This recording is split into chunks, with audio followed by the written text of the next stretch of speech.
Francisco Meroño García. Nació el 10 de enero de 1929 en la localidad de Balsica, provincia de Murcia.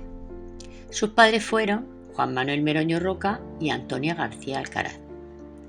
Cuando Juan Manuel y Antonia se casan, se van a vivir a Los Palomares, a la casa de los padres de Juan Manuel, como era costumbre en la época. Pero Antonia no se adapta a vivir con los suegros, por lo que vuelve a Los Roses, a Vileses, a casa de sus padres, y le dice a su marido que vuelva por ella cuando tengan una casa propia. No tardó mucho tiempo en encontrar Juan Manuel una casita en Balsique, en la plaza del pueblo, frente a la iglesia. Durante el verano, cuando Francisco tiene unos meses, su padre se irá con otros jornaleros a segar a la Mancha, pues ese año había sido muy seco y no tenían trabajo. Francisco, o Paquico como le llamaban, fue el segundo hijo del matrimonio. Antes había nacido una niña que nació muerta. Fue un bebé muy llorón, solo se consolaba con el pecho de su madre y en sus brazos. Fue amamantado, como entonces era normal, hasta la edad de 3 años, siendo su destete muy difícil, según contaba su madre, la abuela Antonia.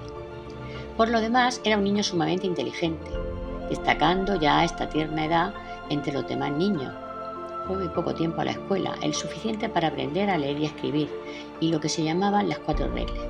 Aún se conservan los libros de estudio que utilizó.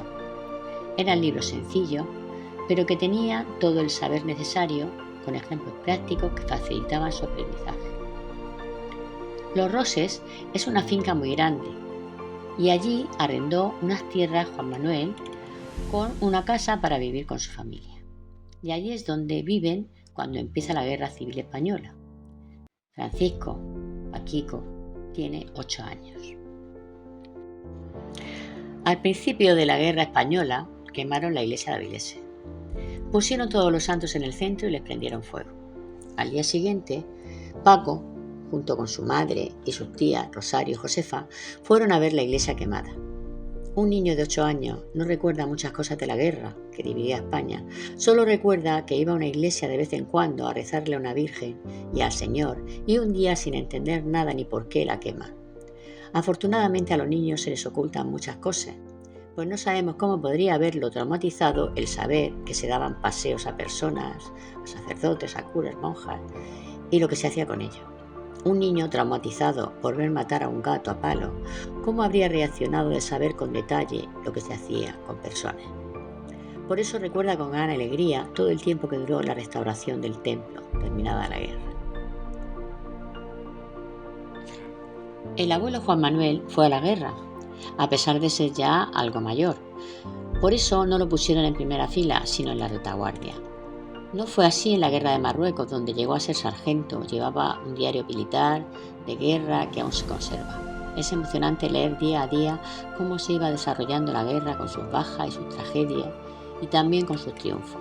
Afortunadamente vino sin lesiones importantes. Coincidió con el servicio militar, él era muy joven y sería por los años 1920 o 21.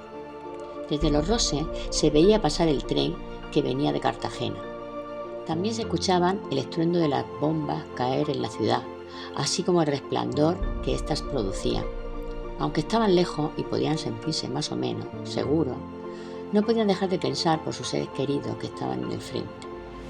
Por eso, cuando acabó la guerra y conocidos los sobrevivientes, entre ellos el marido de la tía Josefa, Antonio, estuvieron esperando ver llegar el tren que los traía de vuelta a casa. La alegría era inmensa, por fin se había acabado la guerra y había sobrevivido. El tío Antonio era muy guapo, dicen que se parecía a Gary Cooper, y junto con la tía Josefa vivían en Los Ginovinos, desde donde se desplazaba la tía para ver pasar. Juan Manuel tiene una tartana, vehículo que utilizaban para desplazarse y para evitar que en la guerra se la requisaran. Le quitó la rueda y la subió a un pollo, que se llamaba así, de ladrillo. Escondió la rueda y cubrió con lona el carruaje, pero las varas quedaban a la vista. Y Paquico, que tenía 8 o 9 años, jugando se clavó una de las varas en la pierna. Se le hizo un agujero tan grande que tardó más de un año en cicatrizar. Hoy, a los 83 años, todavía se ve la cicatriz redonda del tamaño de un euro. El aljibe estaba a unos 10 metros de la casa.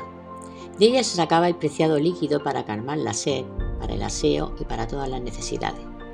Había una fuerte tormenta con mucho aparato eléctrico. Paquico, sentado en el portón de su casa, contemplaba la lluvia caer.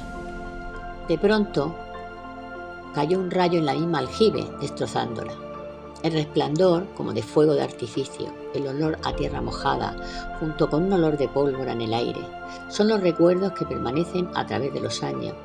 Desde entonces, cada vez que llueve, disfruta viendo abrirse las compuertas del cielo. Francisco fue muy poco tiempo al colegio. A los 10 años ya se iba con su padre a los bancales a trabajar en lo que él podía según sus fuerzas. Su hermano Pepe también le acompañaba desde bien pequeño. Un día fueron los dos a coger la oliva. Hacía mucho frío, las manos heladas les obligaban a acercarse al fuego encendido por los demás agricultores para calentarse. Paco tenía unos 14 años y Pepe unos 5. Para animarse, decía Paco, y allí, al abriguico en la cama, solo pensar en acabar la faena y volver al calor de la casa le daba fuerzas para continuar.